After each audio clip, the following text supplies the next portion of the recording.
to your point, like people are complex characters, right? There's a lot of complexity. I mean, just look at, religious history, period. From the time Read the of Old Jesus. Testament. Yeah. You're like, what is going on here? Yeah. Just insanity. But I love that you're trying to lead somewhere. You're trying to lead the viewer somewhere true, right? Instead of somewhere comfortable. Yeah. And I definitely think that, social media, we are training our algorithms sometimes to lead us somewhere comfortable instead of somewhere that's true. And people are obviously not going to always be posting truth. They're going to be posting the things that, they know that their community is going to like and enjoy. And I think that, as a marketer, I'm like, good, but there's definitely a balance there, right? Because you also want that authenticity, and you want, to your point, Esther, we want people to be able to think critically, and definitely in, the influencer spaces with the algorithms, I definitely think it's getting harder.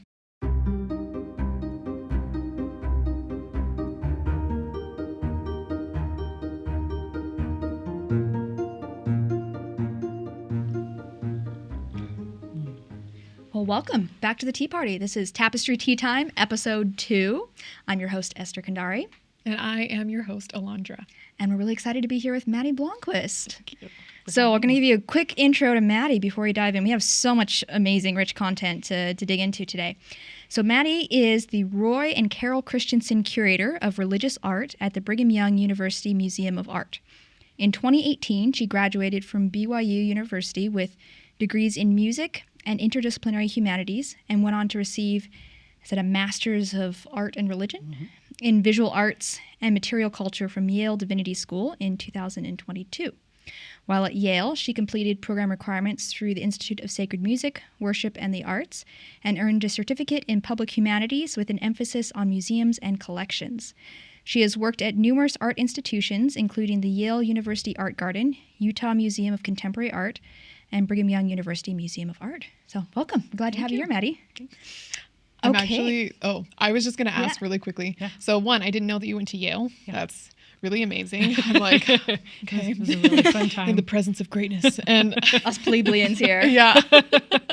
And I was also so curious, how did you become a curator? Yeah, I mean, this is a great kind of intro to the episode, actually. But so I started in music, like Esther read in my bio. I did piano performance at BYU. I grew up sort of playing and from a musical family, so that was always like a really big part of my psyche and the way I moved through the world. But I did a study abroad through the honors program at BYU at Cambridge, and that was the first time that I didn't have to practice. Cambridge and Yale. I mean, I felt like an imposter in both. Fair, I felt very lucky to be there. It was an amazing, very privileged experience.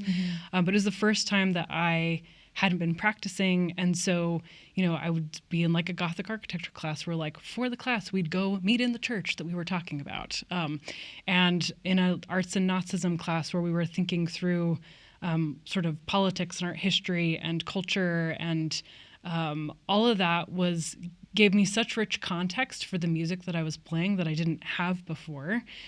And I'd done art history like in high school and really liked it, but music was always the focus. And so all of a sudden I felt the world kind of open up to me and wanted to kind of do more with that. And so when I came back, I actually found ways to incorporate art and sort of these primary source texts into my performances. So I started, bringing visuals into live music performances. I started interweaving quotes from composers that I had friends do the voice acting for, like in between each piece. And so what I didn't realize I was doing was curation. And so I was kind of in this world taking something that I had already known about, but doing essentially what happens in an exhibition with a museum label or with educational programming, and bringing it into the music space. And so once I learned that a curator was a thing and a real job that I might be able to have, I made the kind of decision to expand into interdisciplinary humanities, kind of give that like richness to the things I was studying in music as well. But then ended up connecting and doing like an informational interview with Ashley Whitaker, who was the curator of religious art at BYU at the time. And from then just kind of decided that was what I wanted to end up doing. And so Yale, that program was very specific in that it's religious studies and art history. I felt that after working with Ashley in religious art, I felt like it was kind of odd to try to study art history without a religious studies emphasis also, because so much of Western art history is funded by religious institutions or has religious subject matter. And so in my graduate studies, I didn't want to have to justify that connection because it just felt so obvious to me. And so that's why that program felt like such a good fit. And then, years later, then the position opened up. Ashley had decided to step away and do some other things and became open, and I applied, and that's how I got where I am. So That's kind of a windy incredible. road, but nevertheless, it got me where I am. So 100. Oh, I'm like, I feel like it was windy, but it was pointed towards that castle in the distance. we and had the vista. Yeah. And that's so Took a amazing. detour on the lake, but you're headed in the same Yeah, direction. yeah, the scenic route. Yeah. we call it, yeah. Exactly. Which is the best route. Yes, right? always. Yeah, I feel like something that's already arisen in some of our initial conversations with our listeners is they're really interested to hear, how women who are coming from religious backgrounds find themselves in professional spaces. That oftentimes many of us don't have a roadmap, we don't have mentors or role models to look up to. Some people are lucky to have that. But if you have any thoughts you can share about maybe people that helped you get where you are, or personal experiences you had that helped you were on the right path, I think people would love to hear that. Yeah, so as I kind of mentioned, I did grow up in a very musical family. My parents both co-run a music school. It was always my mom's dream since she was really young, was to have a music school. And so when she met my dad and they were both, performers, this kind of felt like a natural fit for them. And so I grew up with a pretty rare circumstance in which both of my parents worked, and they were partners in business as well as partners in life. And you turned out okay. I turned out okay. For the most part, yes. We're doing great, and they're doing great. And so I grew up with a mom who I knew was not just my mom. And that I'd never felt entitled to her time in a way that I feel like sometimes the dynamic can lean towards. And I knew she had this other part of herself that she was always developing and improving. And so it didn't feel like I was breaking away from anything in pursuit of a career of my own.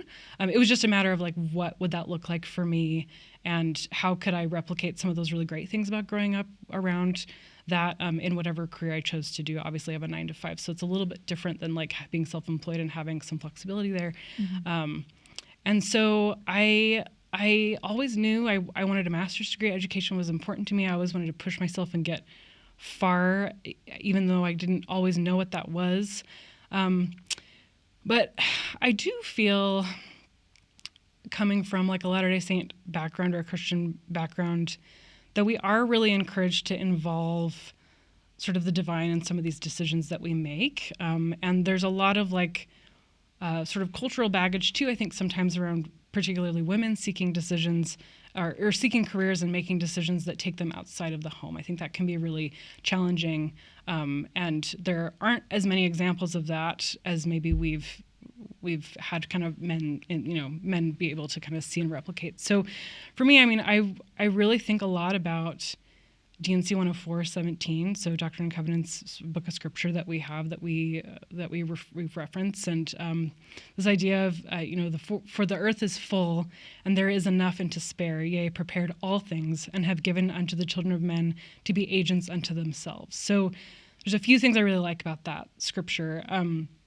The first is that it just is such an empowered stance and perspective on agency. I always felt free to pursue things that I wanted in my work. I never felt like there was just one good way to do something. And I think that has really sort of guided and given me some flexibility, even though I knew that curation would be really fulfilling for me. There's lots of other things sort of I've done, and I've tried not to be too married to like that was the only good use of my time or only good use of my skills. But I like the idea that the Lord has prepared all things, meaning that to have true agency, it doesn't mean that there's a good option and a bad option and you just have to cross your fingers and choose the good option and congrats, you passed the test, you made the right choice. But that all paths have been prepared, that any one of them could be great. It's a it's a grid system. So there's a lot of different things one could do in their life, and there's different seasons for those things that it could look different at any given time, and that God will consecrate all of those efforts that you make to move in a direction.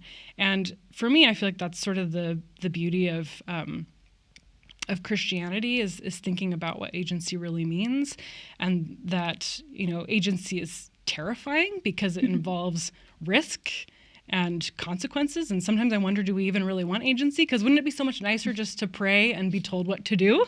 Wouldn't that be so much? Sometimes I think we want the that. Numbers is easier. Yeah, 100%. it's easier. It's easier and predictable and safe. But I think the whole point of believing in a savior is that you can safely use agency without permanent repercussions. That there's this sort of consistent writing of one's heart and mind that kind of allows you to experiment within those parameters that are always full of, mercy and kind of forgiveness and flexibility, and that, women that are kind of weighing those decisions heavily, as they should, because I think we should take ourselves seriously and think about all those practical things and relationships and family and children, and all those things can obviously be factors as well.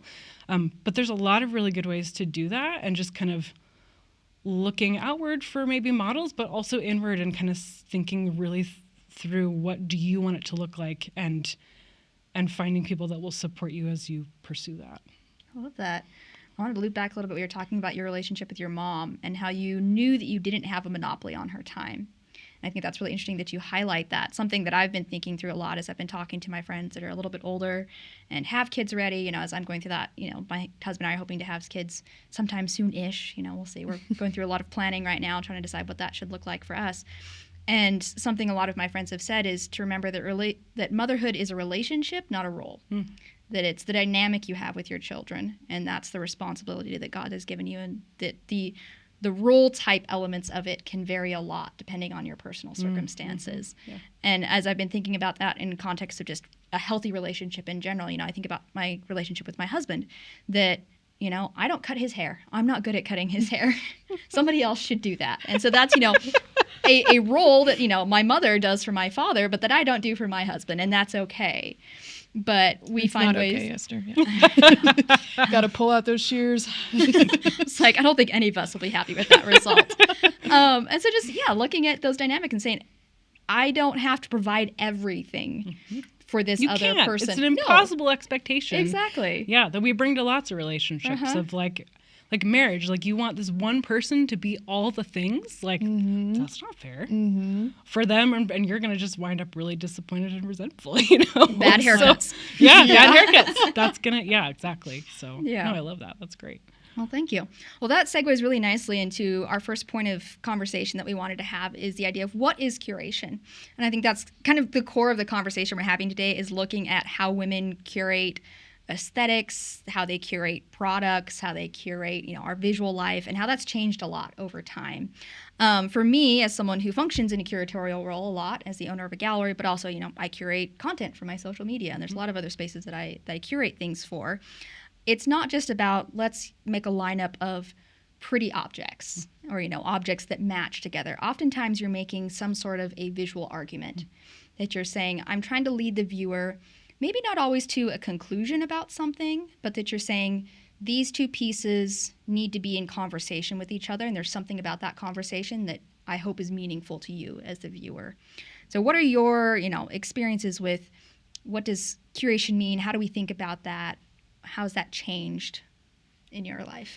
Yeah, so so you mentioned sort of like the role of selection, right? And selection is argumentative. So what you choose to show, what you choose not to show, who gets on the wall, who doesn't get on the wall, like all of that is advocating for a certain type of value for those things, and by extension, like the omission is also advocating for a devaluation of certain things. So I think that definitely like happens in curation, is hopefully, you're being really thoughtful about like what those selections are, and they're kind of contributing to an overall narrative. I think a lot about curation in terms of some of its like etymological roots in words like curare, which kind of mean to care or to the attention to. Or if you think about like a curate in a religious context, like a parish priest that is meant to care for like the souls of those that he stewards. Thinking about those objects in our collection as not just things, but sort of like presences and things that contain histories and emerge from their own context and peoples that are meant to be well cared for and stewarded.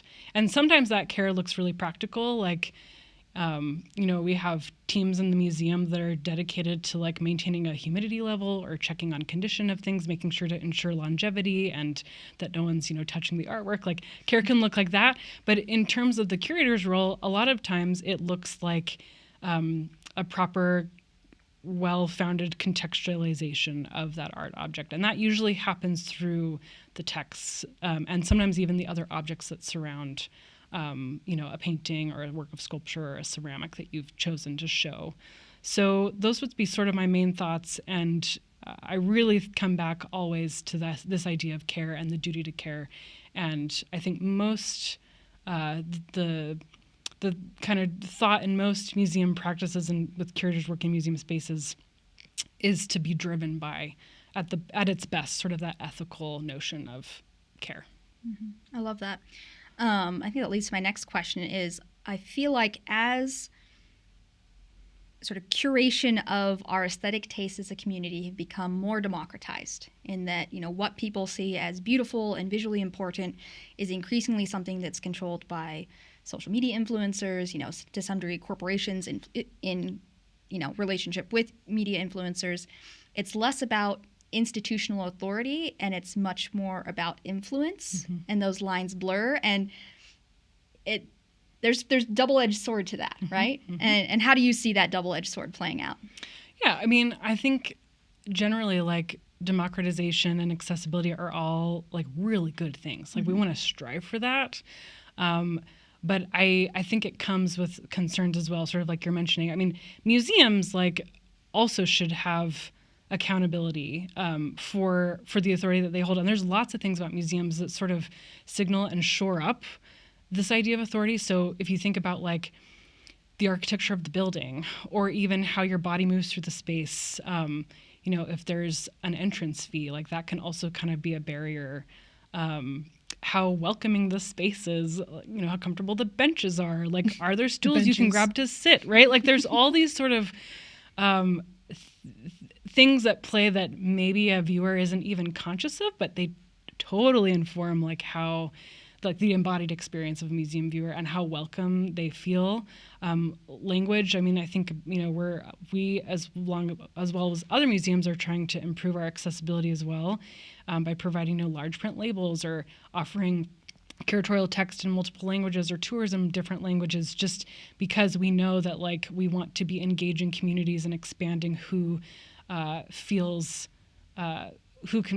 welcome in that space. So I think there's efforts that I see museums going to try to like improve that in their area. I think on Instagram or social media, but Instagram specifically, it's a digital space. So already you have all of these kind of factors like are not there. And so it's in terms of like your attention, like you're scrolling and it feels like there is sort of an equality to the posts, and you're a lot more empowered with like how you engage with it to an extent, because you decide how long you're looking at it, you decide if you're navigating away, if you're sending it, if you're liking it, and museums don't necessarily have that same sort of structure. I do think there are some trade-offs, and I do have concern generally over the way that. And this, of course, like makes sense for me to say because I am coming from within like an academic space. You are biased. I am biased. Yes, of course I am. I do have concern over sort of the loss of expertise. I think that expertise and authority in my field do go hand in hand. I mean, you're people that usually are in positions of power and influence in museum spaces are ones that have advanced degrees in those subjects or in those fields. And hopefully that is because they're providing a higher quality result or providing value in a certain way. On social media, that's not monitors as much. And so you can have people that don't have expertise giving advice on things that maybe they shouldn't, but because they have so many followers, you have people that are kind of, the clout of that is coming from a different place and is relatively unchecked. And then, of course, you have the sponsorship, kind of where the money's going, part of it, which of course is a part of museums as well. But it does sort of kind of make you question, like, in an increasingly inauthentic world, like, what is real? Mm-hmm. And that can be very add AI to that. Yeah, add AI to that, right? Mm-hmm. So that can be really challenging, and is kind of where I think they differ a little bit. And again, going back to that notion of care, like, I don't always know where the care is on Instagram, or on, I just say Instagram because that's what I'm on most of the time, but on social media generally, I don't know that I see care centered in some of those spaces as much as I do see it being really intentionally done in museum spaces. Yeah, I love those thoughts. Anything you want to add, Alondra?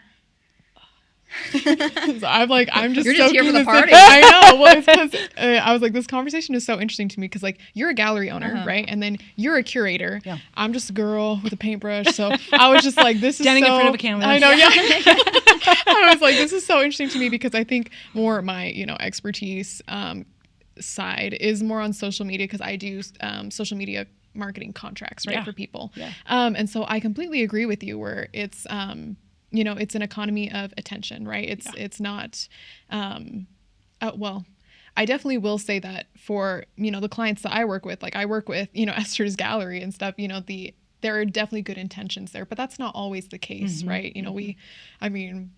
The internet is vast, and the type of people who are going to go to museums are not always going to be the type of people who are trolling on social media, and so, the name of this episode is Mom Talk a Museum, right? And so it was so interesting when I was kind of reading through, okay, what is it that we're going to be talking about in this episode?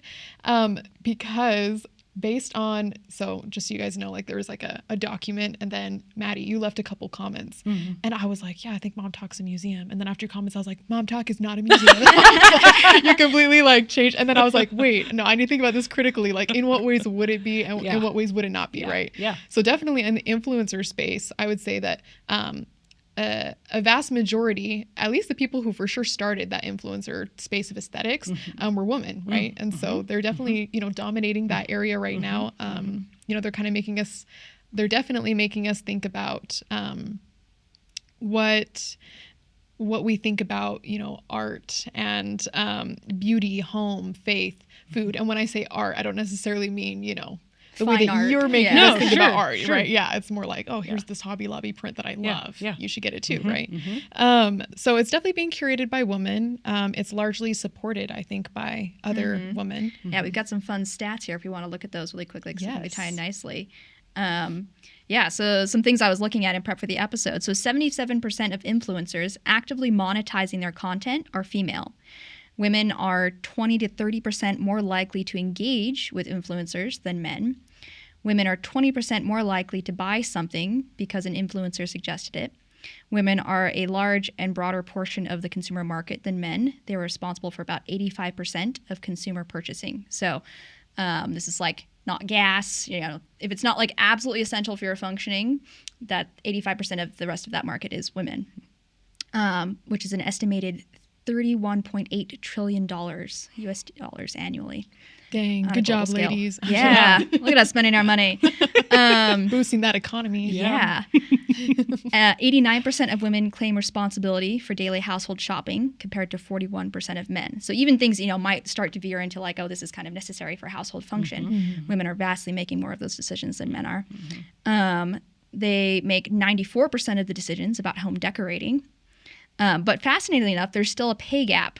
Women, even though they represent 85% of sponsorships, men still earn on average 30% more per post, per sponsored posts. I think that's so. I definitely know that in the influencer space, I will say that a lot of men are typically sponsoring things like like, oh, here's this marketing program, here's this business stats boosting program. So we had someone come to my digital marketing class once upon a time, and he was talking about, he had one YouTube channel that, I can't remember what exactly it was that, anyway, it was like a basic YouTube channel, right? And he was like, oh, it's making me X amount of money. And I was like, oh, that's interesting. And then he had one where he had way like fewer followers, but basically what he did was he, sponsored and promoted this, this program, and he was making bank with this like very small, it wasn't that small, but a much smaller following than his other account, which I thought was so interesting just because of the space that he was in. And I definitely think that, unfortunately, just with the way that things are right now, I think that women have not necessarily been raised a lot to take themselves seriously and to, remove themselves from maybe aesthetic spaces, not saying there's anything wrong with aesthetic spaces. Oh, yeah. I think it's awesome. Yeah. But, it's definitely a more woman dominated field, but there's not going to be as much money there as, for example, tech. A finance app. Yes, exactly. Yeah, exactly. so there's multiple factors for sure to that dynamic. Women are more likely to make smaller, consistent purchases versus men are more likely to make larger, less consistent purchases. Yes, ask my husband. Yeah. Yeah. He's like, why did I buy this? I'm like, why did you buy that? Well, no, I love that. I mean, I just want to be clear, like, I'm not antagonistic towards the influencer space at all. Because, neither are we. Because I think it's fascinating. Well, no, because I also rely on it. Like, this is how sometimes artists are coming to my attention. This is how I'm keeping tabs on what other museums are doing. Sometimes it's the only way I know about some of these things. And so, yeah, keep making the content and keep making my like fun little, like, I want to see people make their beds. Like, I don't know why. Like, I enjoy that. Like, show me when you're pouring your coffee in the morning. Like, show me 100%. When you're opening your blinds. Like, I'm here for all of that. You know what I mean? But I do sort of worry sometimes, like, is this just another way that we are rebranding domesticity in a certain way that is. And I don't inherently think there's anything wrong with domesticity, but I do kind of wonder, like, okay, there are these statistics that show that women are, kind of dominating in this area, especially in this particular corner. But it's like the other followers are understandably also women. And so how much influence is that really? But of course, like when they do enter these other spaces, like we also encounter like all the rampant sexism that we would expect to see anywhere else. Yep. And so yeah, it's a tricky thing, and definitely something to like, that makes it difficult to kind of balance those things. For sure. And it's relatively new, right? Yeah. So it's like, and always changing, rapidly changing. Yes. Because of the algorithm and all those things. Yeah. I remember being in high school when like the first influencers, were like emerging. And they all had the same hat. Yeah. And everyone was like, that's hat. Not a real job, but now it's like, no, that's a viable job. That's a real job, So yeah, it's just interesting how fast that space is changing. So, but it's also interesting too, because something that's different from the museum space is that, for example, you can curate an incredible exhibit, right? And we'll all go and enjoy it. We don't know anything about your personal life though, whereas the influencers, it's like we have their personal life. Well, we have everything they're willing to show, right? Yeah. Right there. Yes, a curated version, right? Yes. Yeah. Right there. And I mean, sometimes even, even things that they don't want other people to know will, depending on how big you are, right, can also get leaked. Yeah. And so do you guys think that the things that you know about influencers, does that influence like how much credibility you give them in their spaces? I would say, as a spokesperson for, if they're arguing for an ethical stance on something, yes. I think it's complicated when it comes to their aesthetic taste. For sure. And this is something you see pop up throughout history, throughout art history specifically. Can you separate the art from the artist? Can someone who was abusive to their spouse and, committed crimes still make art that is deeply meaningful and powerful to me? We're looking at you, Caravaggio. Exactly. Yeah. I have a t-shirt that says, I love Caravaggio, and I love wearing it out. because you can always tell as people are reading it and processing it what level of art history they understand. It's a real If you quick don't way know, to make yeah. friends. Exactly. It's, the ones who are like, oh, that's cute, like you're an artist. And the ones who are like, oh, you like bad boys. I don't know about that. That's a different level. Yeah, like it's like, yeah, I just think it's funny. It's kind of a that's really joke. funny. But yeah, for you as a curator, people don't really know your personal life. And so when they're reading a wall text in the museum, one, you're probably not intending that your personal voice come through because it's an academic space, but that really doesn't, affect their perception of the art versus someone, might have posted a picture of Jesus and then, their arrest record shows up on Instagram, the next week. Yeah. It's a very different conversation. Yeah, I mean, I think there is actually like I don't know if I'd call it a tradition, but there's certainly like a precedent and sort of an understanding that there's an element of invisibility to curators that I think museums kind of like to maintain. Like if the curators done their job, you shouldn't actually really notice. So there's like an institutional voice there, one that is hopefully like universal and relatable and accessible. So like at a reading level that, you could catch pretty much most everybody on, and, content that's like appropriate for whoever the audience is. But I do think that it's not like the way that curators work, like the authorship is a little bit different. It's not like that it's not attributed to you. And usually curators will, have some curatorial remarks that they'll read at an opening. Sometimes if there's an exhibition catalog, like they'll do the introductory essay or like one of the main essays for it. So there's scholarship they're producing about it.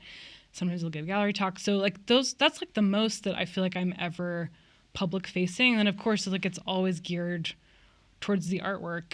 And I think that like there's value in that because you don't want to make it about yourself, especially when you're like sort of the least interesting piece of the puzzle, because if they want to learn about anybody more, it's going to be the artist, right? So thinking more, Esther, about what do you do with artists that are difficult? And I mean, part of what I think curators do bring is hopefully like a helpful way of interpreting content and artists that are difficult. My approach is usually not to censor, but to contextualize, and just create as much room as possible. I try to have a very like spacious sort of way of viewing the world, and I try to bring that into my curatorial practice. So one example would be in an exhibition that I curated for BYU that's up right now called Earthbound and Heavenward, The Sacred Art of Discipleship. We have two paintings by James C. Christensen up right now. They are the most atypical James C. Christensen paintings you will ever see. I could not believe they were his when I saw them. James C. Christensen, known for his sort of really wonderfully fantastical, whimsical.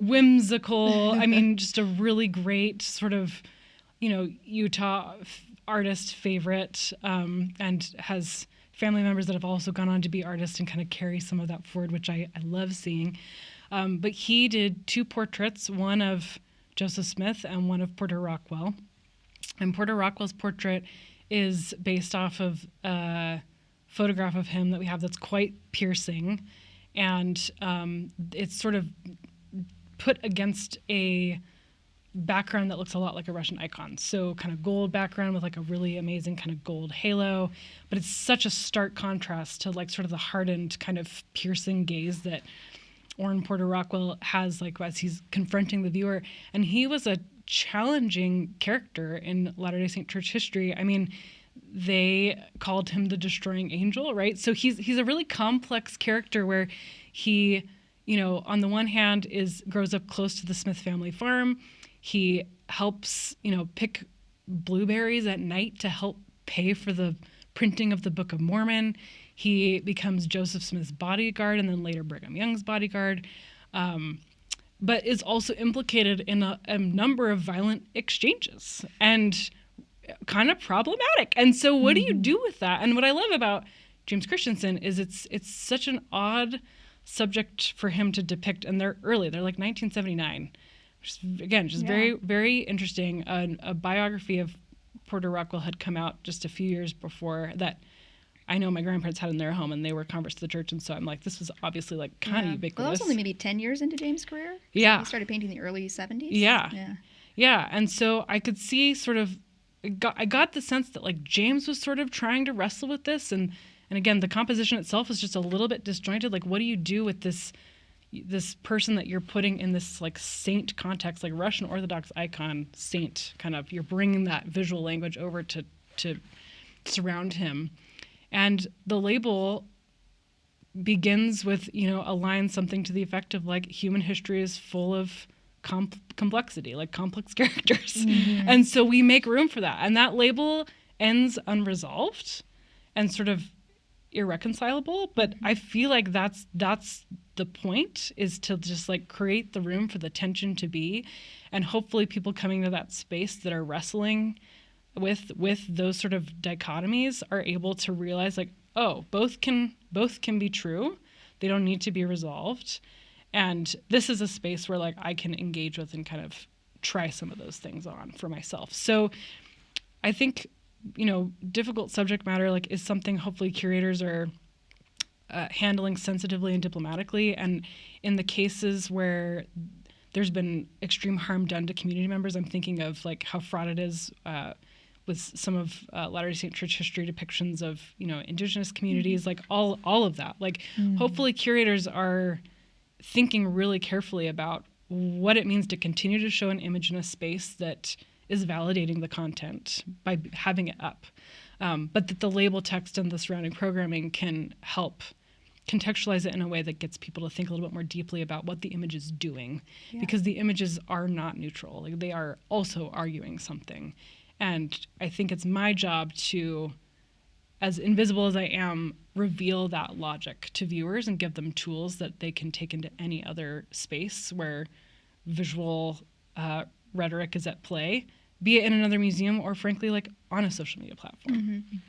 I love that you talked about the role of a museum being a place that holds tension. That's something I think about a lot in my curatorial roles, and something that concerns me as someone who's very actively involved on social media as well in these more traditional spaces, is that the way our social media culture and our algorithms are going, it's increasingly encouraging myopic and extreme versions of things on all sides. Like, that's not to point a finger in any direction. Yeah. And it encourages people to curate these bodies of information and content that view things one way and, aesthetically very narrow, and don't put things in conversation with each other and allow that tension to sit.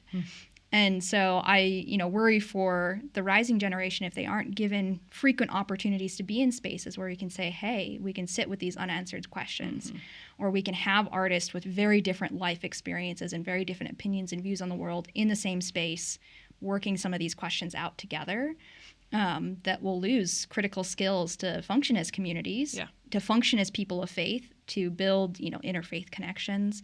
And so I really hope people understand the importance of investing in that, whether that's, supporting museums, supporting galleries, finding ways to build those sort of spaces in their own, venues, but that holding spaces of tension is so critical for human thriving.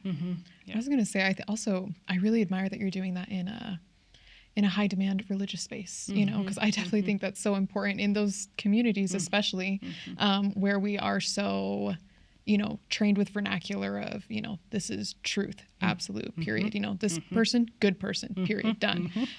Whereas we know that, to your point, like, people are complex characters, right? There's a lot of complexity. I mean, just look at, religious history, period, from the time Read the of Old Jesus. Testament. Yeah. You're like, what is going on here? Yeah. Just insanity. But I love that you're trying to lead somewhere, you're trying to lead the viewer somewhere true, right? Instead of somewhere comfortable. Yeah. And I definitely think that, social media, we are training our algorithms sometimes to lead us somewhere comfortable instead of somewhere that's true. And people are obviously not going to always be posting truth. They're going to be posting the things that, they know that their community is going to like and enjoy. And I think that, as a marketer, I'm like, good, but there's definitely a balance there, right? Because you also want that authenticity, and you want you know, to your point, Esther, we want people to be able to think critically, and definitely in, you know, the influencer spaces with the algorithms, I definitely think it's getting harder. Yeah. It's Yeah. for sure getting there. And I will say too, you know, when it comes to things that are hard or uncomfortable or people that are genuinely problematic, that oftentimes in a social media space, it's like we cancel them, we're gone. They're not part of the ongoing conversation. Yeah. And as hard as it is, sometimes they need to be part of that ongoing conversation, even if it's, you know, sit down, we need to have a conversation about you. Yeah. But if we Go just to therapy. yeah. If we just erase some of those things from the narrative, it never gives us space to address it. And then you might even have people who never understood that, like, that was problematic to start with. Yeah. So History we repeats need, itself. Yeah. Yeah. We need to have a conversation about this. And, like, I feel like I see this a lot in Latter-day Saint spaces where we focus on a gospel of joy, which I love. But I feel like sometimes when we find parts of our history or our personal experiences that are not joyful, we want to put it in a little box and put it under a table. And so holding, you know, aesthetic space for things that aren't always joyful is really important. Yeah, and I think that's where, like, I mean, a lot of you mentioned, like, sometimes we're seeking comfort in social media spaces. I think that is okay. Like, if that's what you're going, like, there are people I follow purely because it's comfort to me. 100%, yes.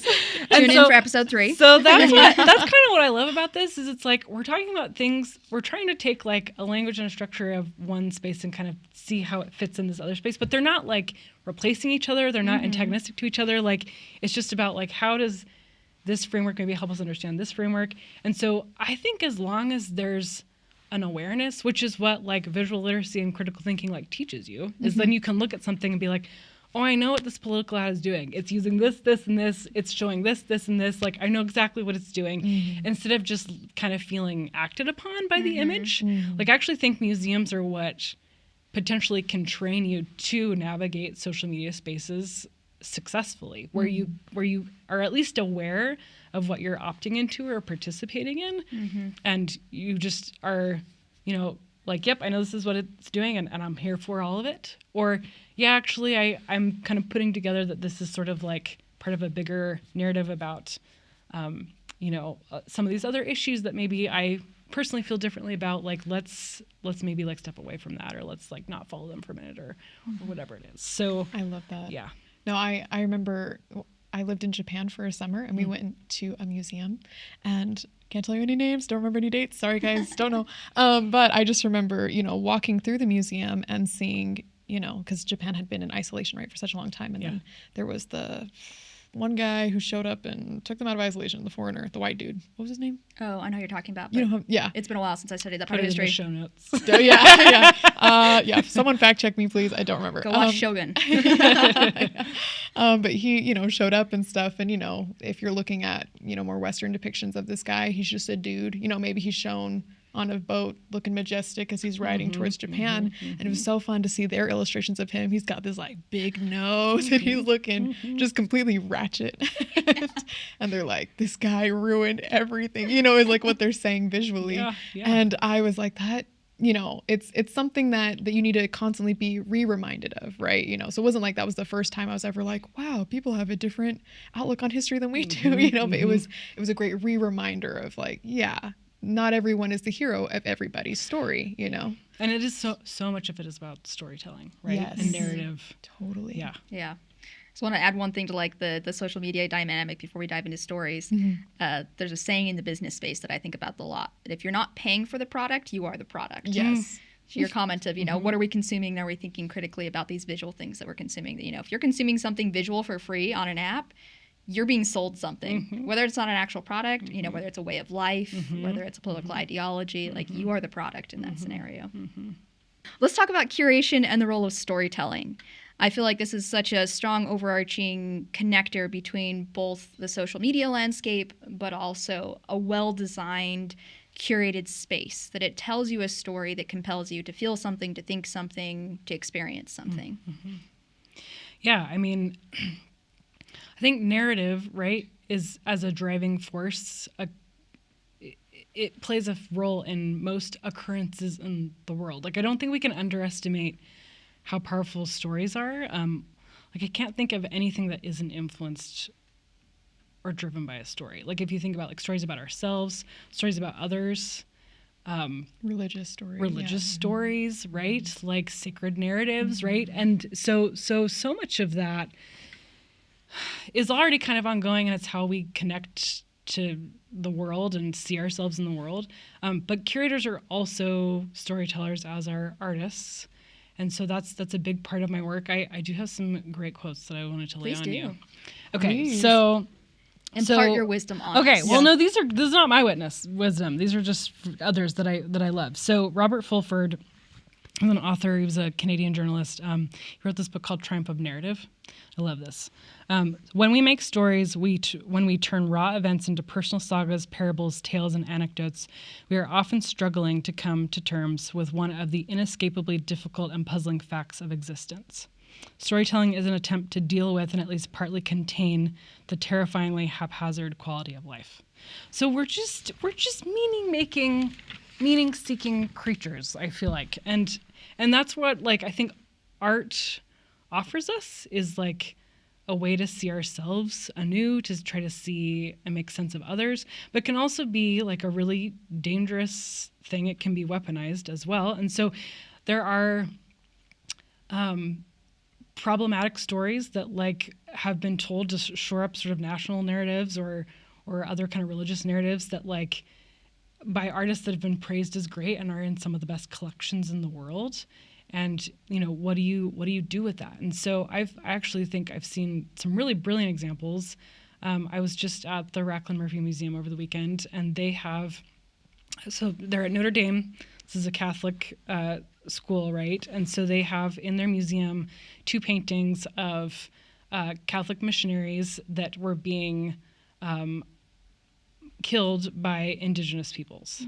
And of course, like during that time, like this is a narrative of martyrdom, right? But we read this very differently through a lens of colonization.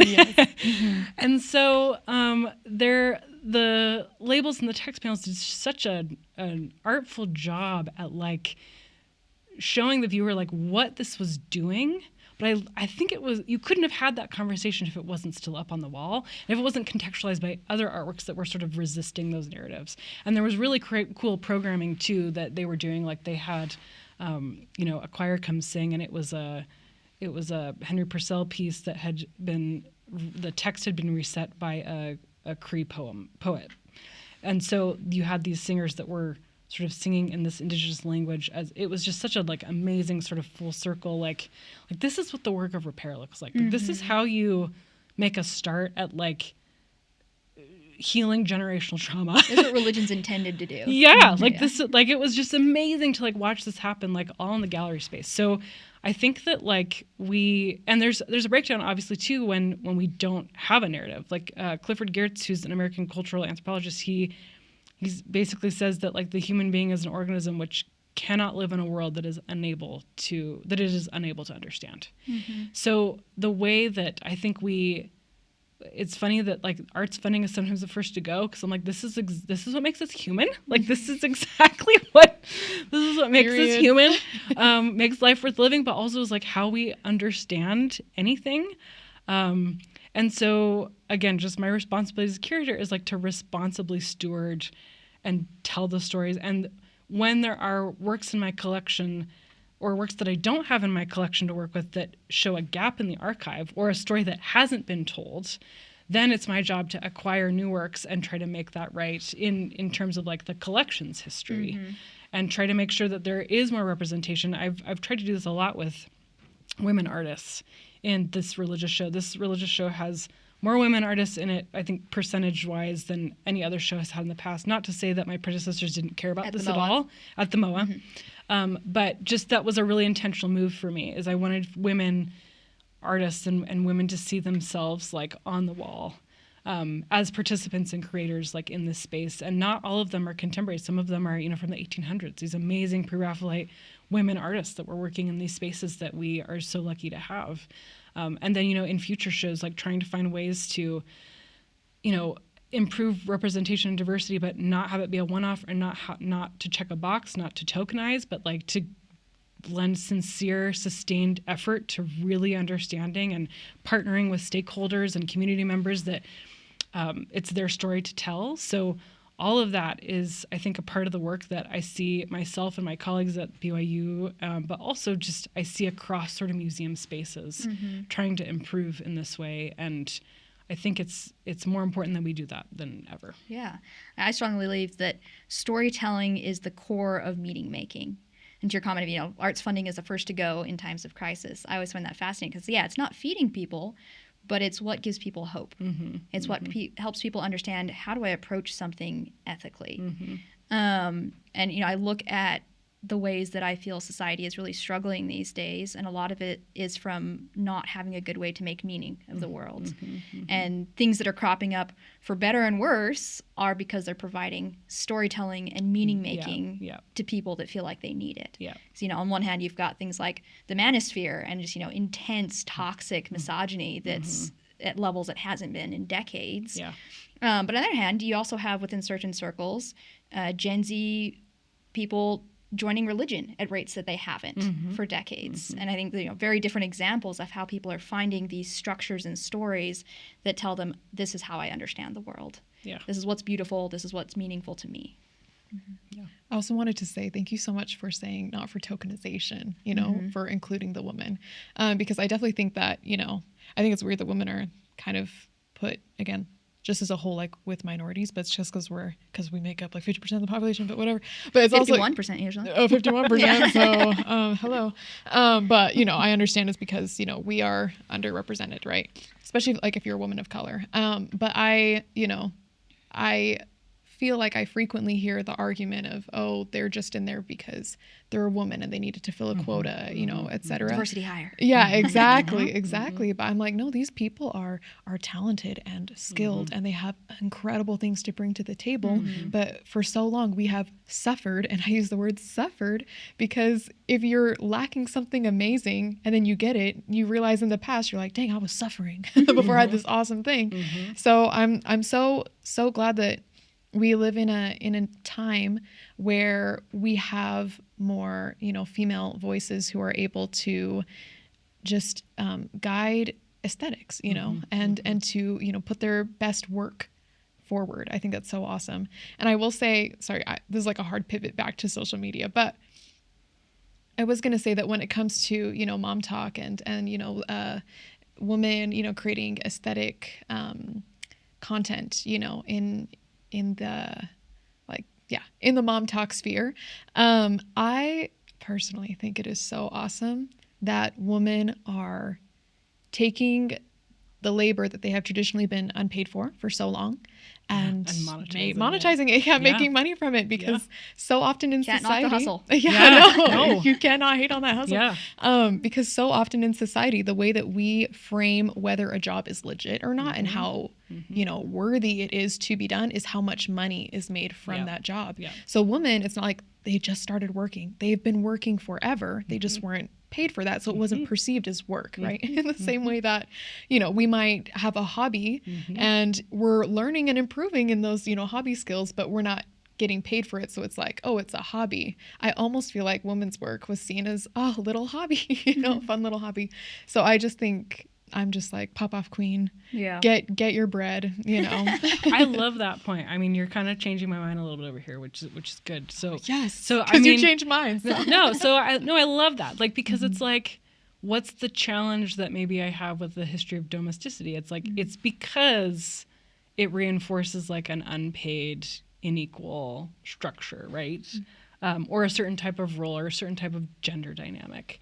But when there's monetization, like, that changes that a little bit. I still am not quite sure about, like, you have like a handful that are able to do that successfully, and then they're still sort of like promoting that for others that are not monetizing it. Totally. But it's a really good point. It can become predatory, and I'm gonna be thinking about that for a while. So I love that, Alondra. Yeah. And I'm like, hey, even if it's not making you money, you're saving your family so much money, in this economy. Because to Esther's point, I want to be a mother in the same way that, she wants to be a mother, and that I love that role. I'm like, oh, I'm happy to be in relation to the child. Yeah. Yeah, in relation to the child, but motherhood, it comes, traditionally with two different jobs. So you have the role of mother, but you're also, one of your roles is caretaker. That's one of your jobs. And the second job is being a homemaker. And those are two separate jobs, two full-time jobs, by the way, that you have to juggle with. And for me, I'm like happy for those to be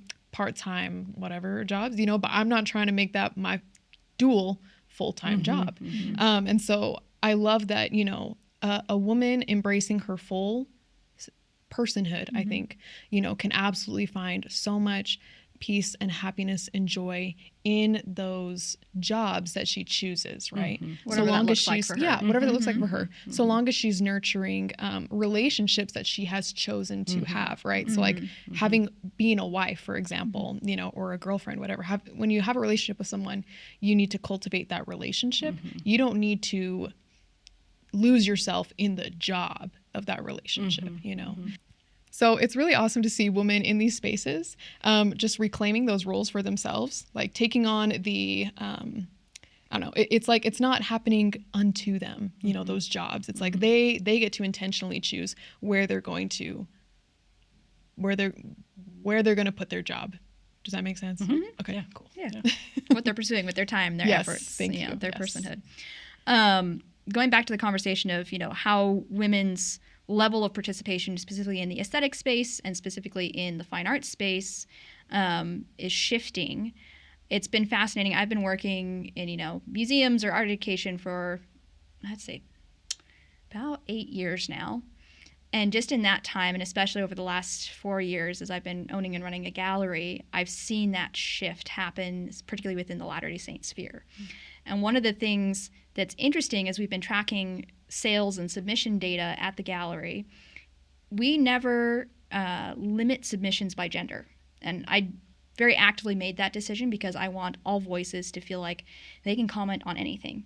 Even if the show topic might be about women's experiences, I want to know what a girl dad's experience is with this. I want to know what a husband's experience is with this. So I don't care where you're coming from, give us commentary. But despite that, at least 70% of our submissions and about 70% of our exhibited work is by women consistently, show over show at the gallery. And that's who's the rising voice in the religious art space, at least in the Latter-day Saint sphere. And I'd love to hear your experience with maybe how you've seen some shifting dynamics there and how having women's voices be more prominent in this conversation, where historically, we look at 30 years ago, we had like 2 LDS women artists, basically. How is that changing what is talked about, how things are depicted, the type of art that's platformed? How is that ground shifting under our feet? That's a huge question. I mean, from the institutional perspective, like since pretty much the 1890s to the present, like there have been women curators. In fact, there's some really great work that's going to come out this year by a couple of scholars. We can put those in the show notes too. I have her name. Hold on.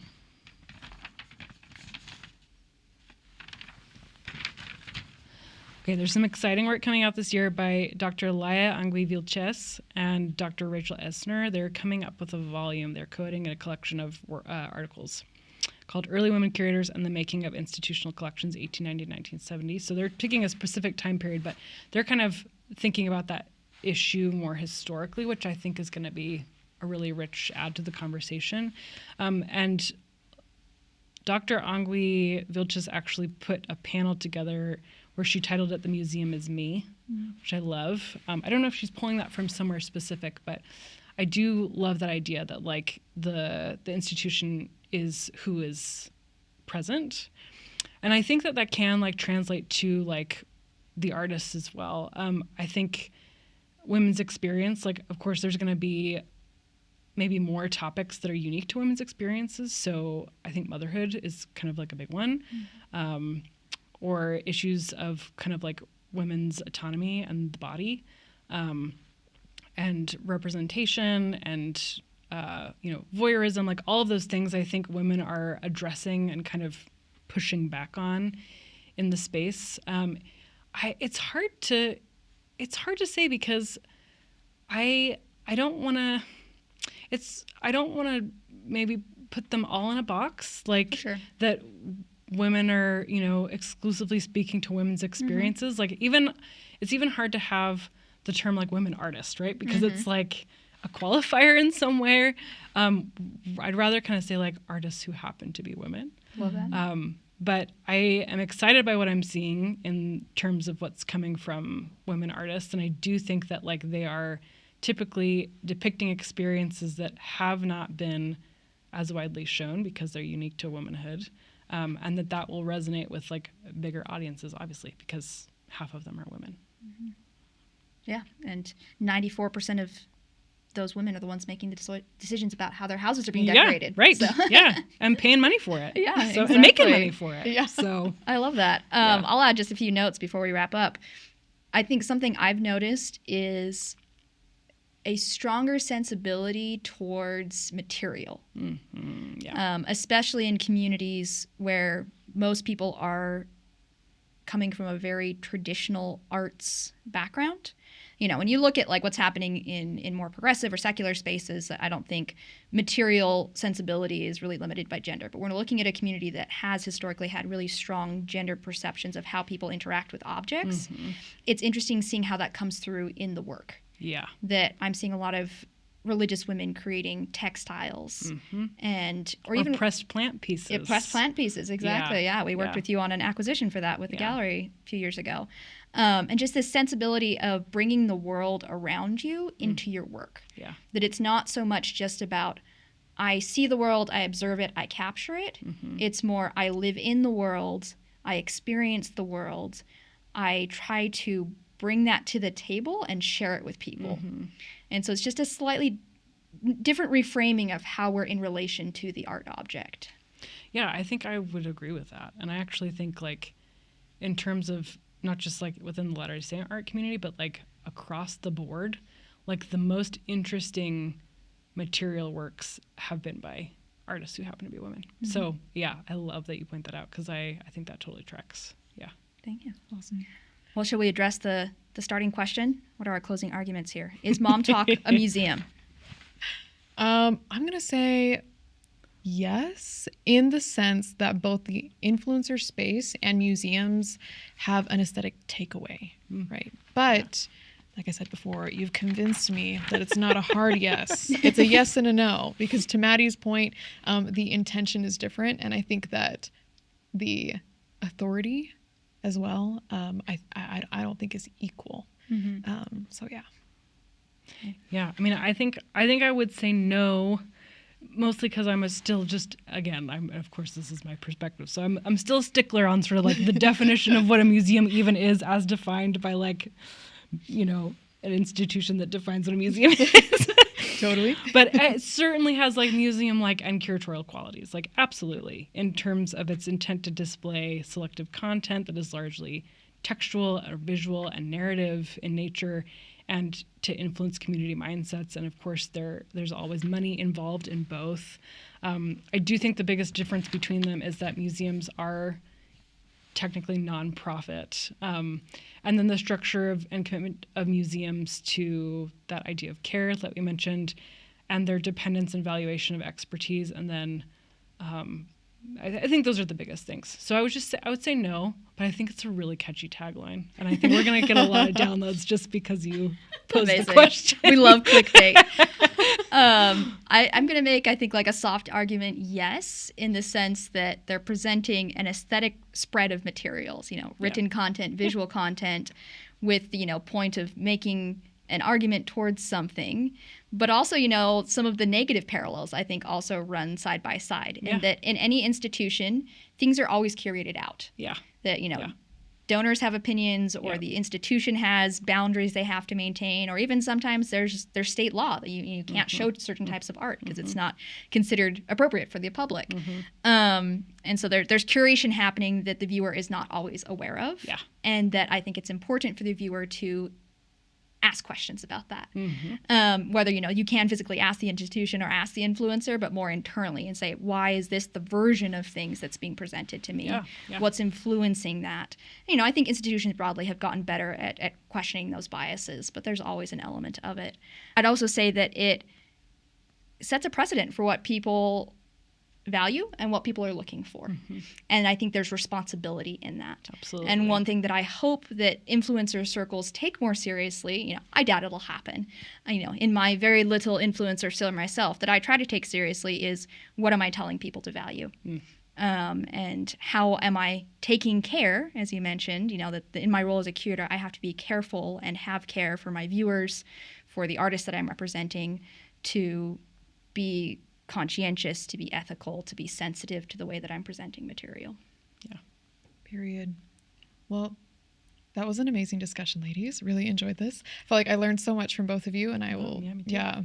definitely be stalking you on your social media because I want to know everything now. So I'd say let's close with sharing something really quick that we'd love people to engage with. We've talked about, come engage with aesthetics. Like, what are we each hoping people will come and engage with aesthetics? So, Maddie, what's something going on at the museum you want people to come engage with? Okay, my last project and my current favorite project, as much as I like the other show I talked about, is we have a new exhibit called The Way of the Cross, which is a series by David Hobbin. He's an artist who we love locally. He's actually a BYU faculty member. He was my professor. Hi, David. Hi, David. No, he's done a really beautiful series of sort of Jesus's final moments on the road to Calvary, that he's kind of taking a leaf out of the Catholics and kind of modeling this really beautiful interfaith kind of holy envy dialogue that he's got going on. And we did some really cool things in that gallery space to make it feel just a little bit more special. So I won't spoil what those are. You'll just have to come see for yourself. But that one will be on view through that one will be on view through August 22nd. So you've got time to see it. Take the kids over the summer. That's the latest really one beautiful. I'm plugging. So, yeah. Yeah. That's so awesome. I'd say for me at the gallery, we're opening 3 new shows. I guess this will air afterwards, but we have 3 new shows over the course of the month of May. They all focus on themes related to childhood and being childlike, and looking at the concept of a child and childhood from the lens of 3 different artists. Love it. And I love that because I feel like children are the future, and it's really so true. Such a basic answer. But one of the commentaries on the difference between patriarchy and matriarchy is that matriarchy centers children. It doesn't actually center women. It centers the future. And so I love the way these artists are exploring this idea of what does it mean to be a child, and how can we benefit as humans from understanding that a little better. Love that. So I did a bunch of fan portraits of Brandon Sanderson's.